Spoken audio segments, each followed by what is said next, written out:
Abra sua Bíblia em Romanos capítulo 12, versos de 1 a 2. Nossas crianças vão descer? Bom? Quem está hoje lá com... É a Marina? Marina está lá? Então, por favor, crianças.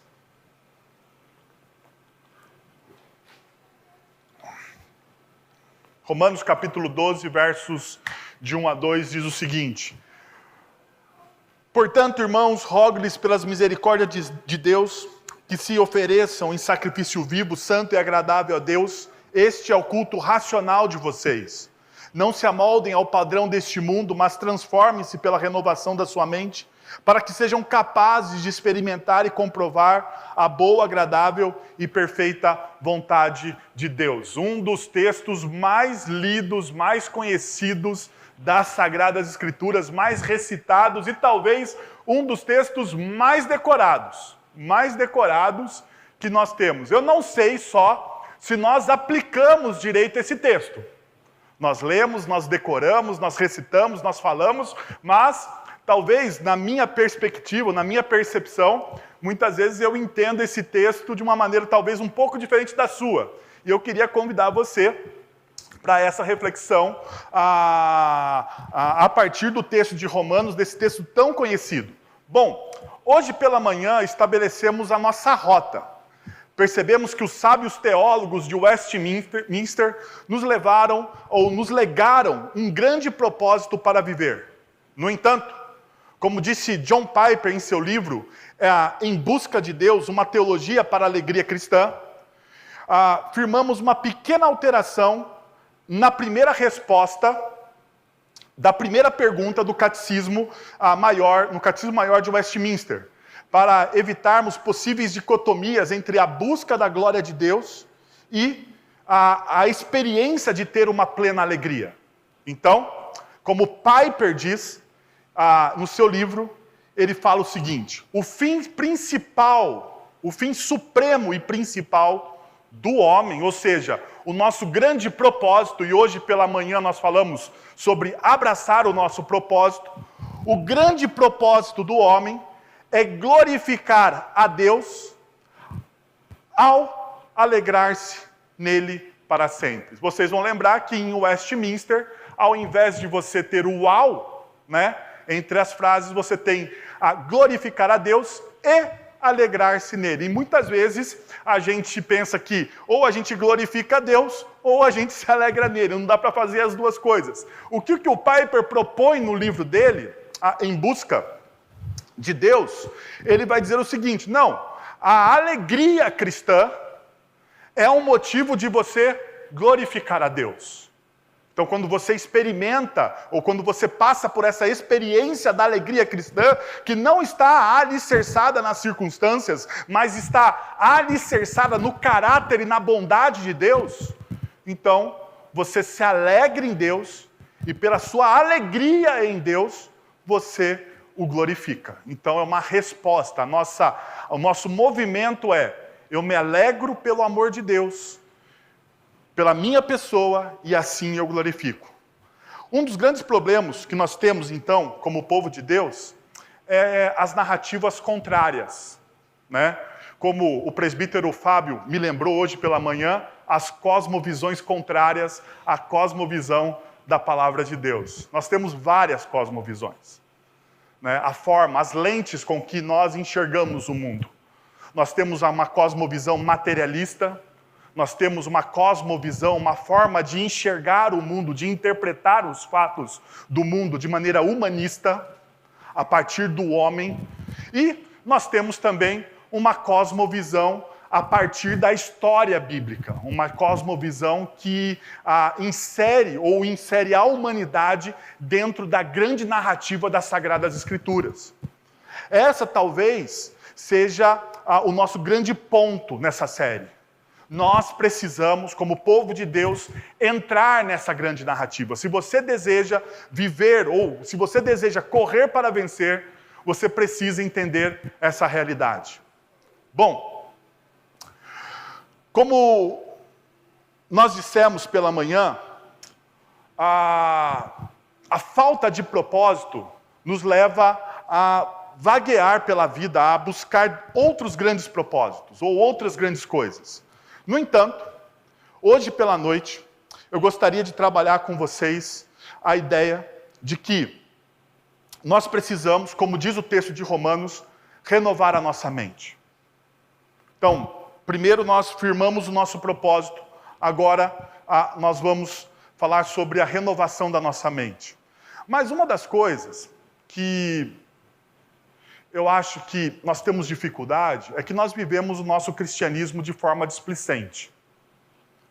Não existe nada pior que a displicência, pois essa se caracteriza pela sua indiferença, pela sua desatenção, pela sua negligência, pela sua omissão e pelo seu desinteresse. A pessoa displicente, ela sempre passa essas características. Mas a pior das características do displicente é o tédio. É o tédio. O cara displicente, a pessoa que vive na displicência, ela é altamente entediada. Ou seja, ela não demonstra paixão por absolutamente nada, nada. Somente apatia. Somente apatia. Então, perceba, quando nós damos testemunho da nossa vida com Cristo, ou da nossa espiritualidade cristã, nós damos o nosso testemunho com paixão ou com apatia? Talvez você seja atento a outras coisas na sua vida, mas em relação à palavra de Deus e à vida do discípulo, talvez você esteja displicente. E por isso você vive uma espiritualidade entediante. Então, uma das coisas que Deus nos chama é sermos um povo de contraste. O Mike Gorin, no seu livro Igreja Missional, ele vai dizer o seguinte: os primeiros cristãos viveram na história da Bíblia e dessa maneira, em contraste com a cultura pagã que os cercava. Na sua vida comunitária, a alternativa estava à margem da sociedade predominante e, no entanto, era atraente para muitos e desafiava publicamente a idolatria reinante no Império Romano. Veja, os primeiros cristãos, eles viveram inseridos na história bíblica.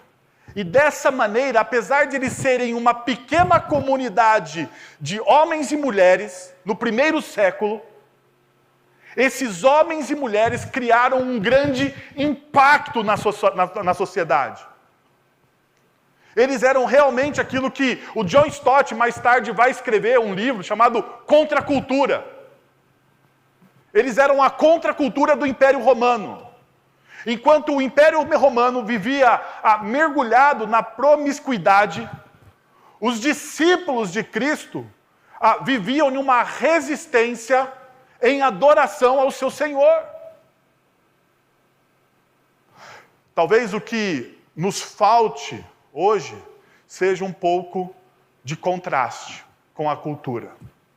Nós estamos muito iguais, nós estamos muito parecidos com a cultura pagã.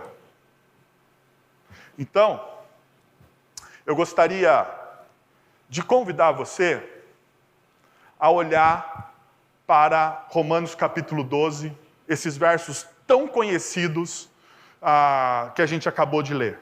Mas antes disso, deixa eu lembrar você de algumas coisas. Por 11 capítulos, na carta aos Romanos, Paulo expôs o Evangelho, descrevendo o que Cristo realizou, tanto para judeus quanto para gentios. Em seguida, ele confronta seus leitores com um contraste e sugere que eles devem fazer uma escolha. Não vos conformeis com este mundo, diz ele, mas transformai-vos pela renovação da vossa mente.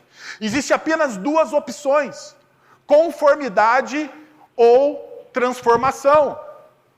Você não pode ser conformado a este mundo, ou você pode ser conformado por este mundo, ou ser transformado pela renovação da sua mente. A escolha está diante de você todos os dias. E deixa eu parar aqui e falar uma coisa para vocês. Essa escolha tem a ver com aquilo que nós chamamos de santificação. Paulo está escrevendo essa carta não a pessoas que não conhecem o Evangelho. Paulo está escrevendo essa carta a uma igreja, a discípulos de Cristo Jesus. E eles então, esses discípulos que já conhecem, que já tiveram os seus olhos abertos ao Evangelho de Deus, já abraçaram a fé em Cristo, eles precisam fazer uma escolha. Então a escolha aqui não é soteriológica. Ou seja, não é uma escolha pela salvação, mas é uma escolha para a santificação, que é totalmente diferente, porque nós sabemos que para a salvação nós não temos escolha. É Deus que nos escolhe, é Deus que nos elege, é Ele que vem até nós e nos resgata dos nossos pecados, porque nós estávamos mortos nos nossos delitos e pecados. Mas para a santificação, nós temos uma escolha. E é o que Paulo está trabalhando aqui. Então, durante 11 capítulos, Paulo expõe o Evangelho. Paulo fala do Evangelho. No capítulo de número 12, versículos 1 e 2, ele fala qual o efeito deste Evangelho. Então, primeiro, não deixe o mundo espremê-lo em seu molde. Não deixe o mundo espremê-lo em seu molde. Veja só, não se molde ao padrão deste mundo. Não existe neutralidade no mundo e inconformidade é o único caminho. Ou você vive como alguém que cultiva um compromisso inflexível com Cristo, ou você vive como um pagão. Alguém que é apático e alheio à vontade de Deus. As Sagradas Escrituras não dão margem para viver uma vida dupla, em parceria com o pecado, pois todas as vezes que nos enganamos, que nos negamos a fazer a vontade revelada de Deus, estamos em parceria com o pecado. Todas as vezes que somos omissos ou autoindulgentes, nos tornamos parceiro do pecado. Veja o que Paulo diz em Efésios, capítulo 4, versos de 17 a 24. Assim, eu lhes digo, e no Senhor insisto. Perceba, mais uma vez, como que Paulo começa o texto de Romanos, capítulo 12, verso de número 1. Rogo-lhes, quase que uma súplica. Paulo, mais uma vez, aos Efésios, ele diz, assim eu lhes digo, e no Senhor eu faço o quê? Insisto, que não vivam mais como os gentios, que vivem na inutilidade dos seus pensamentos. Eles estão obscurecidos no entendimento e separados da vida de Deus por causa da ignorância em que estão, devido ao endurecimento do seu coração. Tendo perdido toda a sensibilidade, eles se entregam à depravação, cometendo com avidez toda espécie de impureza. Versículo de número 20. Todavia, não foi isso que vocês aprenderam de Cristo. De fato, vocês ouviram falar dele e nele foram ensinados de acordo com a verdade que está em Jesus. Quanto à antiga maneira de viver, veja só, quanto à antiga maneira de viver, vocês foram ensinados a fazer o quê? A despir-se do velho homem, que se corrompe por desejos enganosos e serem renovados no modo de pensar e revestindo-se do novo homem, criado para ser ser semelhante a Deus em justiça e em santidade, provenientes do quê? Da verdade. Perceba, Paulo ele faz uma súplica, ele começa, versículo de número 17, dizendo, olha, eu estou rogando a vocês, eu estou pedindo a vocês. E o que eu estou pedindo a vocês? Para que vocês não sejam neutros, mas para que vocês assumam o seu papel. E como que você assume o seu papel? Verso de número 21. Todavia vocês ouviram falar e nele foram ensinados de acordo com a verdade que está em Jesus. Então vocês receberam esta verdade. Verso de 22, ele vai desenrolando. Quanto à antiga maneira de viver, vocês foram ensinados a despir-se dela.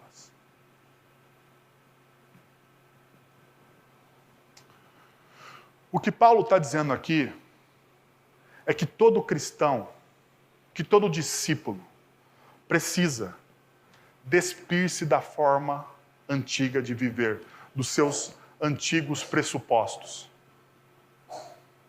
Você precisa renovar-se. Você precisa mover-se na direção do Evangelho. Perceba que o Evangelho transforma tudo e a todos. Toda a cegueira e insensibilidade que tínhamos foi aniquilada pelo Evangelho.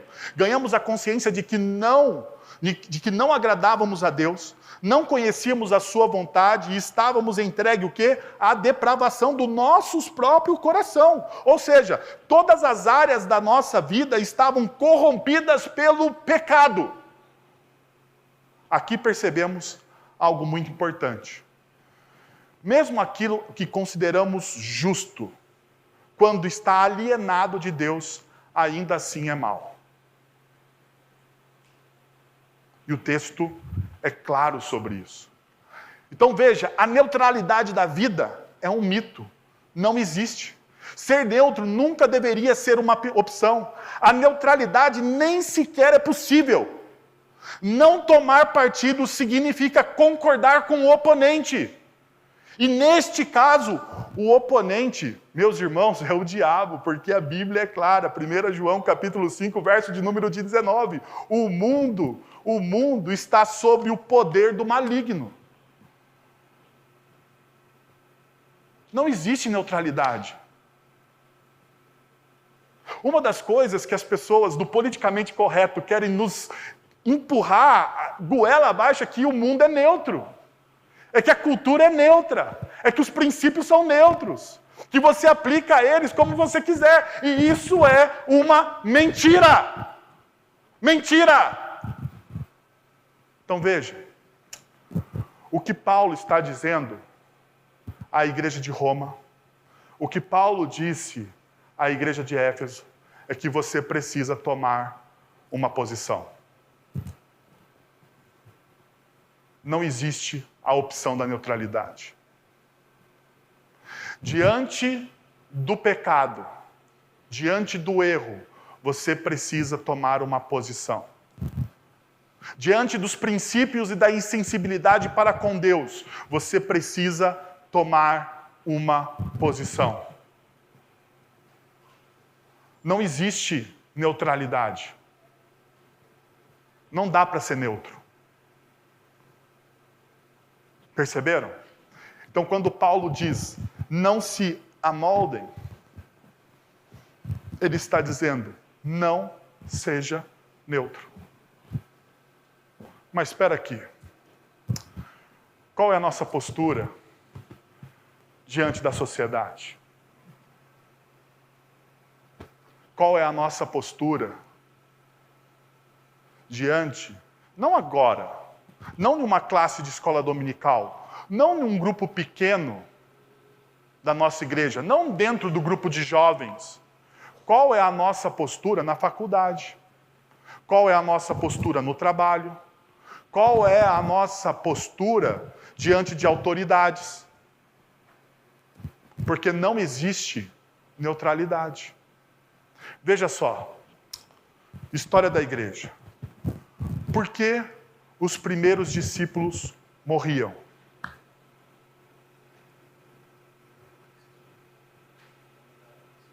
Não negavam a Cristo. Por que os primeiros discípulos não negavam a Cristo e por que o Império Romano perseguia os primeiros discípulos?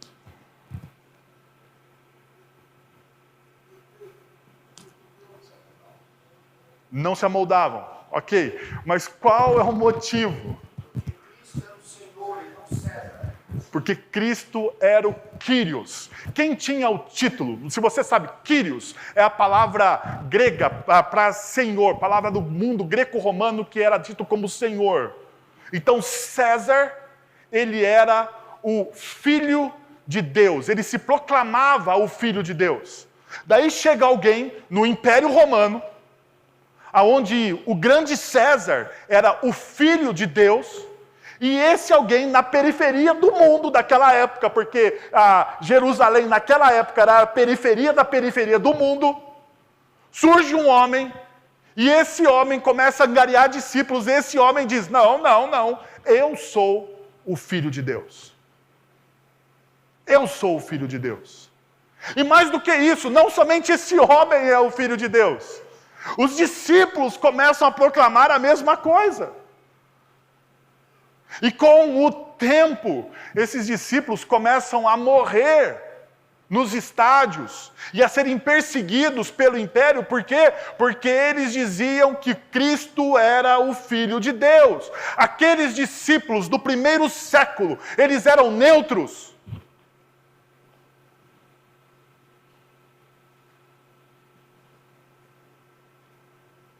E o que te leva você a pensar que você, em pleno século XXI, deve ser neutro?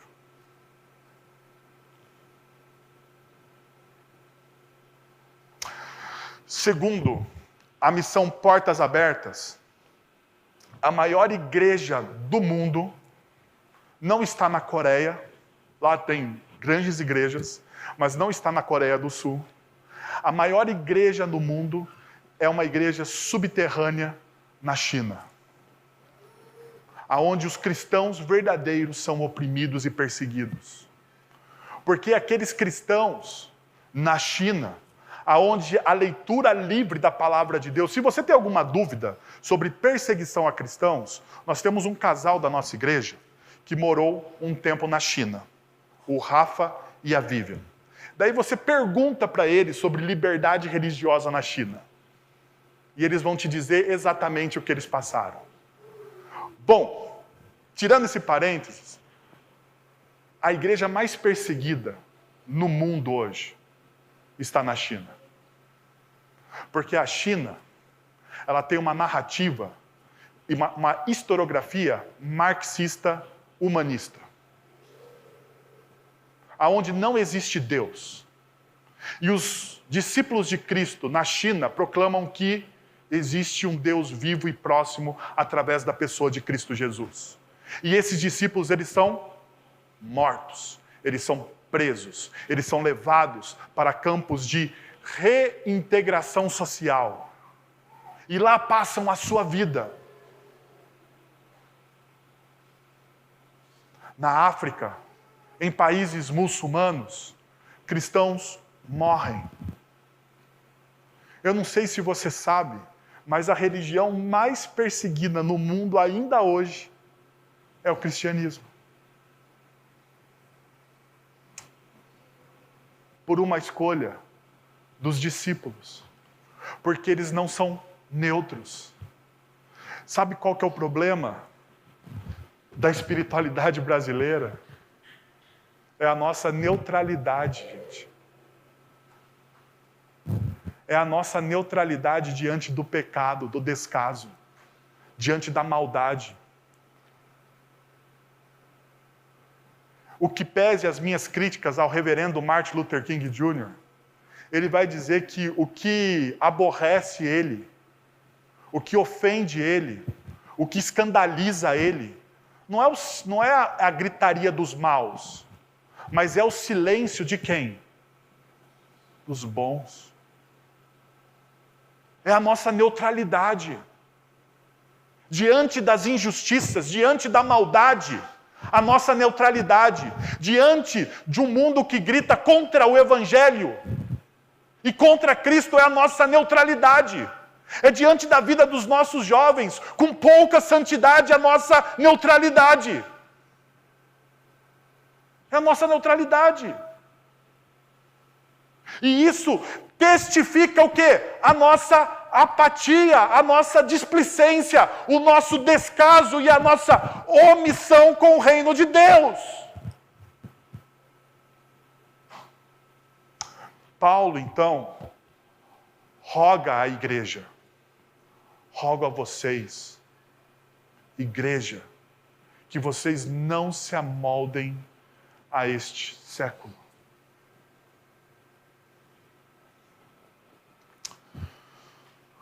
Uma segunda coisa que o texto me ensina é que seja transformado pela renovação da sua mente. É a coisa mais óbvia, né?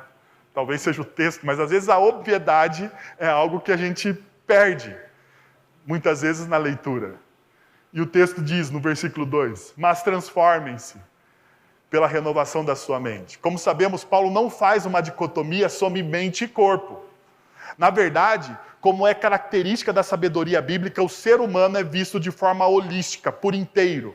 Aquilo que pensamos vai se refletir na forma como realizamos os nossos objetivos ou concretizamos os nossos planos. Sendo assim, a segunda parte do verso 2 é a aplicação do verso 1. A transformação da nossa mente passa por uma adoração lógica, ou seja, por um culto racional, pois a palavra traduzida por racional no verso de número 1, no grego, é lógicos, que significa aquilo que concorda com a razão.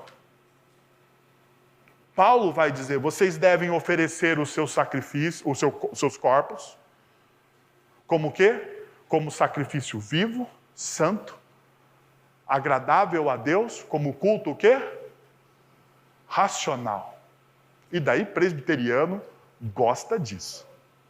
Né? Porque todo mundo, muitas vezes, transforma o culto em um movimento espiritual. Mas Paulo aqui, ao escrever o texto de Romanos, ele usa uma palavra intencional, lógicos.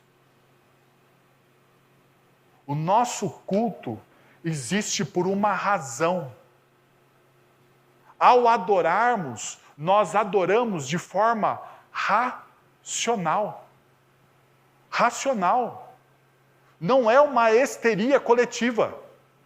Não é uma catarse de um grupo de pessoas para se sentir melhor ao final de um culto. Ao final de um encontro.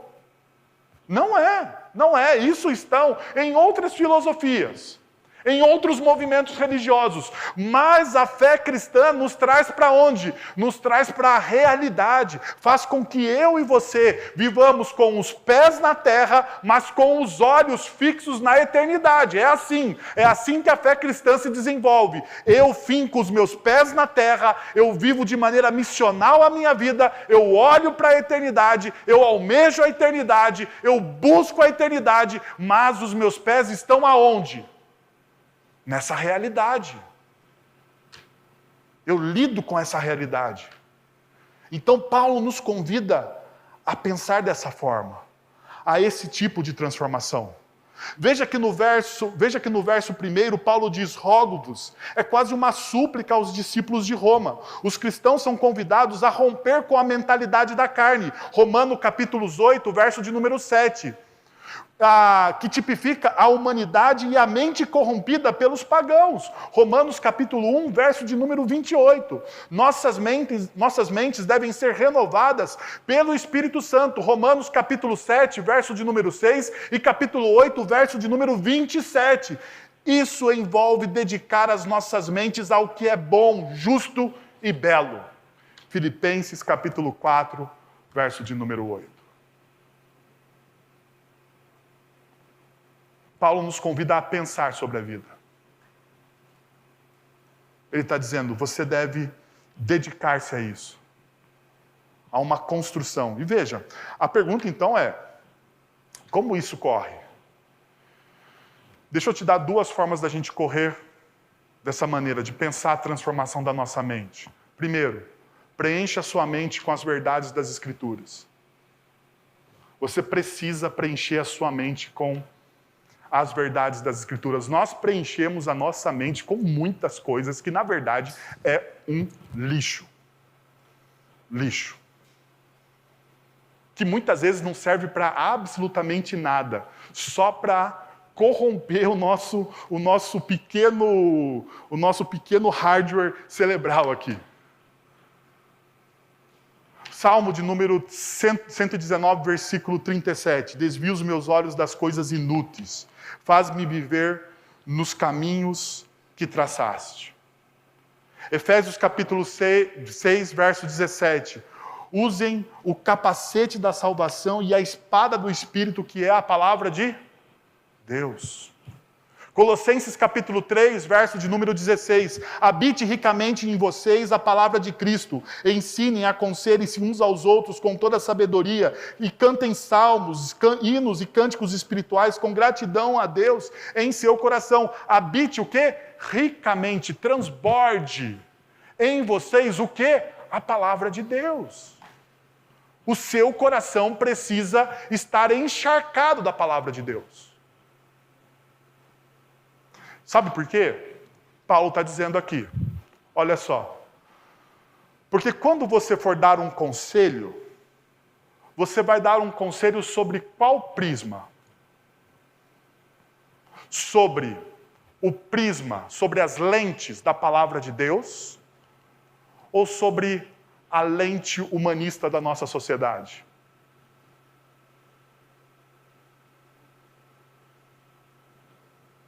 Qual é o prisma que você vai usar? Quando um amigo seu chegar para você e falar assim, eu estou pensando em me divorciar da minha esposa.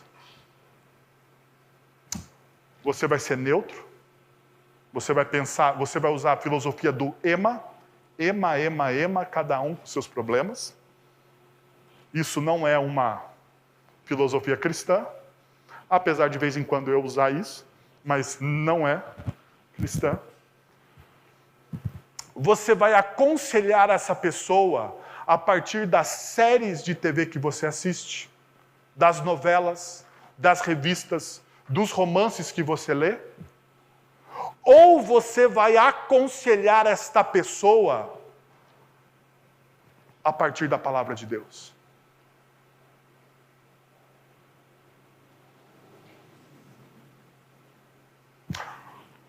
Quando você pensar em uma besteira, você vai buscar alguém que te aconselhe a partir do que a palavra de Deus te ensina ou aquilo que você quer ouvir?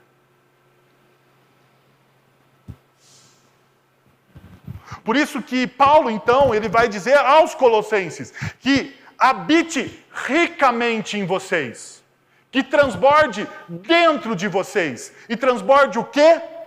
A palavra de Cristo. A pergunta que você precisa fazer é se o seu coração está encharcado da palavra de Cristo. Se quando você fala a partir de Cristo. Para Cristo e para a glória de Cristo. Se não for assim, a sua mente, o seu coração, uma palavra que eu uso muito aqui, a sua cosmovisão estará corrompida.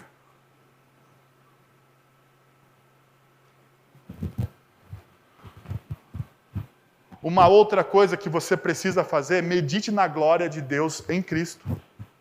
E daí 2 Coríntios capítulo 3, versos 17 e 18 nos ensina isso. Ora, o Senhor é Espírito, e onde está o Espírito do Senhor, ali há liberdade. E todos nós, que com a face descoberta contemplamos a glória do Senhor segundo a sua imagem, estamos sendo transformados com glória cada vez maior, a qual vem do Senhor, que é o Espírito. E Paulo está dizendo, falando em 2 Coríntios sobre o véu, que Moisés não podia ver a glória do Senhor porque ela estava coberta como um véu. Mas a partir de Cristo, e em Cristo, esse véu foi o quê? Foi rasgado. Então nós podemos contemplar. Veja, você precisa meditar na grandeza de Cristo. Sabe qual que é o grande problema da nossa cultura? É o ruído. É o barulho. Você já saiu de casa sem o seu celular? E quando você estava no meio do trajeto, você se sentiu nu porque você estava sem o seu celular? Sabe, aquela sensação de que você está desconfortável porque está faltando algo em você. Porque isso aqui, Sumiu. Ah, não, está ali. Quase por um momento eu pensei que eu estava nu, mas ele está ali. Quando você fica sem aquele aparelho, você se sente desconectado das pessoas. Mas a verdade é que esse aparelho, ele traz muito ruído ao seu coração. Você não consegue se desconectar. Deixa eu te falar uma coisa. Em casa, nós temos uma tratativa agora. Domingo é dia do Senhor. Domingo é dia do Senhor. E no dia do Senhor, não tem jornal, não tem Jovem Pan, não tem 4x4, não tem o raio que o parta, que fale de outra coisa que não seja, que tire a nossa atenção do Senhor. A gente tem muito ruído na nossa vida. E as pessoas ficam naquele celular, olhando o que está acontecendo em Brasília, o que está acontecendo no mundo. Como se essas coisas fossem de fato transformar a nossa vida. Gente, para. Porque Deus é soberano na história.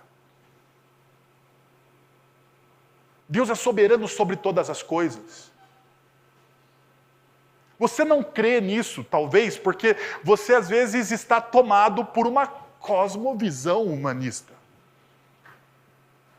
Mas aquele que olha para a soberania de Deus, para a grandeza, vamos lembrar, Isaías capítulo 3, ele entra e ele vê o quê? Ele vê a glória, ele vê o Santo dos Santos, ele vê os anjos, ele vê o poder de Deus, ele vê a grandeza de Deus. E quando ele vê a grandeza de Deus, o que ele faz? Ele se curva. Ele era um profeta que estava vivendo em um período altamente complicado para o povo de Deus. Para o povo de Deus, e ao invés dele se conectar com a Brasília de Jerusalém, com o Palácio do Planalto em Jerusalém, ele está então conectado com quem? Com a grandeza de Deus.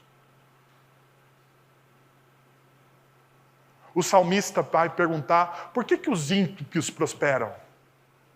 Não é isso a pergunta do salmista no Salmo? Por que os ímpios prosperam? Por que eles estão se dando bem? Parece que eles não ficam doentes. Tudo que eles fazem dá certo. Daí ele vai dizer o seguinte, até o momento que eu entrei aonde? Até o momento que eu entrei no templo. E quando eu entrei no templo e eu vi a grandeza de Deus, eu soube que os ímpios vão se dar mal. Eu vi que os ímpios vão se dar mal, porque existe um Deus bondoso que governa a história.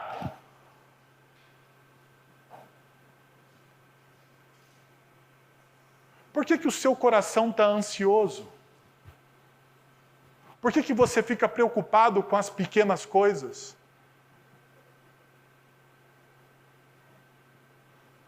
Porque você não reflete na grandeza de Deus. Só por isso.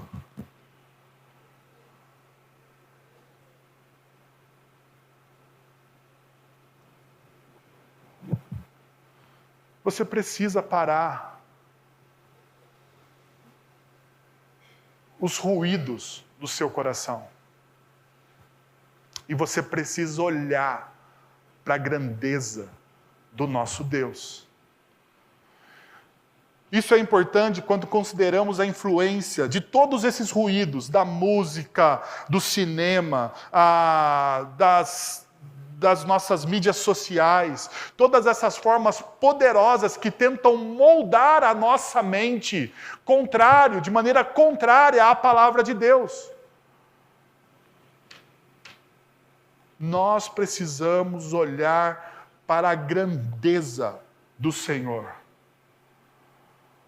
Uma mente poluída terá uma vida poluída. Uma mente cheia da verdade do Evangelho e de uma esperança escatológica na presença do Senhor terá uma vida de uma adoração verdadeira. De uma adoração verdadeira. Por último, seja capaz de reconhecer aquilo que honra a Deus.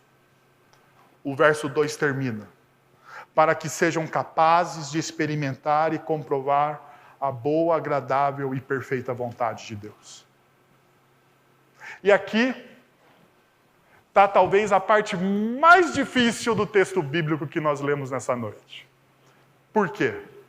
Nossa tendência, nós olhamos a promessa, nós sempre esquecemos do antes, né? Das condições. Então existem condicionais e existe a promessa. Então essa aqui é o filé mignon, o chocolate do texto bíblico. A promessa. Para que vocês sejam capazes de experimentar e comprovar o quê? A boa, agradável e perfeita vontade de Deus. Paulo, ele cria um ambiente com adjetivos fantásticos aqui, não é verdade? Não é verdade? Mas sabe qual que é o problema? O problema é que a gente acha que a boa, perfeita vontade de Deus é a nossa vontade. Então, o que você faz? Neste momento, o que Paulo está dizendo aqui é a mesma coisa que afirma quando diz: não sou mais eu quem vivo, mas é Cristo que vive em mim. Então pensa o seguinte: quando você lê esse texto, o que Paulo está dizendo é Gálatas capítulo 2:20. Não sou eu mais quem vivo, mas é Cristo que vive em mim. Não, Deus ele não vai realizar aquilo que é bom, perfeito e agradável aos meus olhos. Não é isso que Deus vai realizar. Deus vai realizar a vontade de quem? Dele. E a vontade dele, na maioria das vezes, é diferente de qual vontade? Da minha. Da minha. Então eu não posso jogar o texto bíblico dizendo que Deus vai realizar aquilo que eu acho que é bom, perfeito e agradável. O que o texto está dizendo é que a partir deste momento, você para de viver e Cristo vive em você.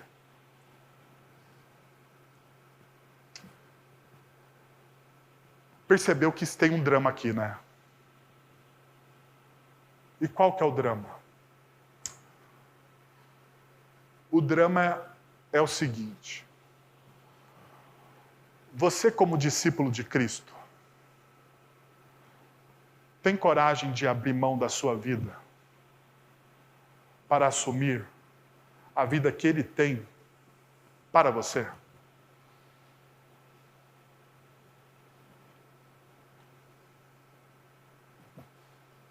Você tem planos, você tem projetos, você tem sonhos.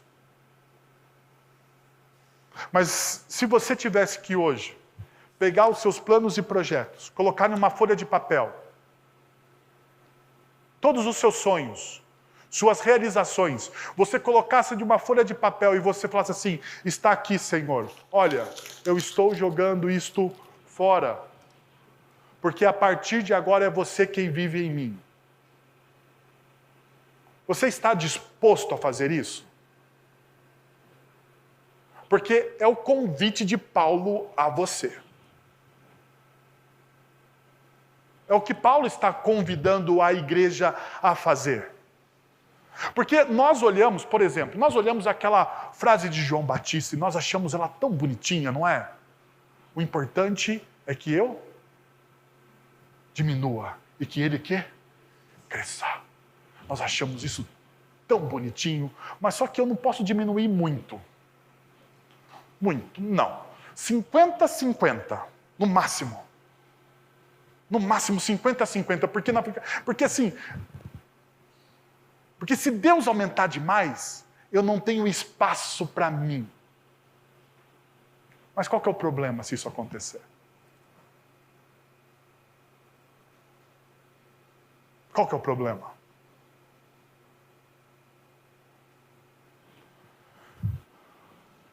O que acontece, na verdade, é uma transformação do nosso coração. É uma mudança dos nossos desejos. Pois com a nossa mente renovada, faz com que os nossos olhos prestem mais atenção no que Deus está fazendo na história. Somos mudados de dentro para fora. Não é de fora para dentro.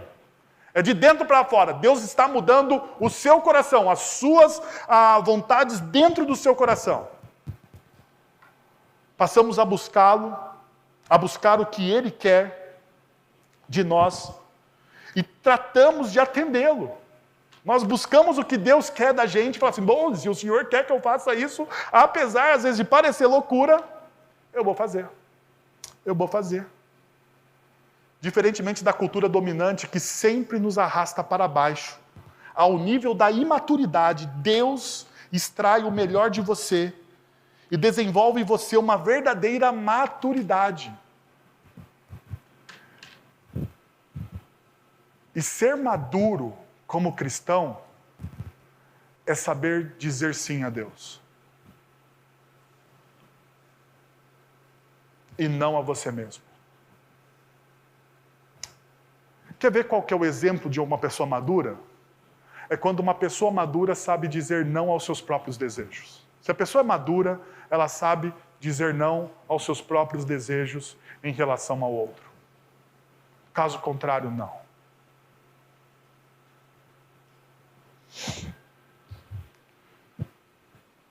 Quero convidar você, então, a fechar os seus olhos e você a pensar em tudo que nós falamos nessa noite. E você a orar em seu coração. Para que você tenha uma mente renovada em Cristo Jesus, transformada em Cristo Jesus, para que você possa correr para vencer na sua vida. Oremos. Pai, nós estamos na Tua presença nessa noite, Senhor, e nós ouvimos a Tua palavra, que ela é rica. A Tua palavra, Deus, ela é eficaz. Ela é transformadora, Senhor. Essa palavra vem até nós e nos mostra quem nós somos e o que precisamos transformar em nosso coração, Senhor.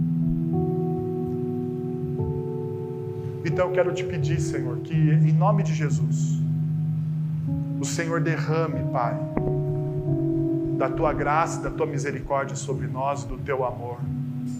Que o Teu Santo Espírito, Deus, traga uma mente renovada aos nossos corações.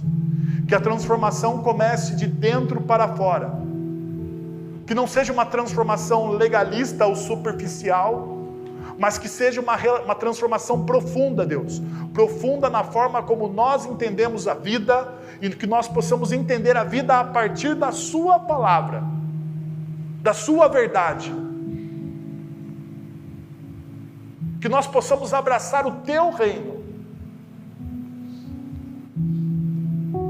E que de fato, Senhor, nós possamos diminuir e o Senhor aumentar exponencialmente na nossa vida, Senhor. É o que nós oramos em nome de Jesus. Amém. Quero pedir que você fique de pé, nós vamos receber a bênção. Vamos continuar essa série por todo, até fevereiro. Quero convidar você a vir, a trazer os seus amigos, a ouvir mais sobre o reino e o que o reino pode transformar em você. Em você. Pai, mais uma vez nós te agradecemos, ó Deus, pelo Teu imenso amor em Cristo Jesus, Senhor.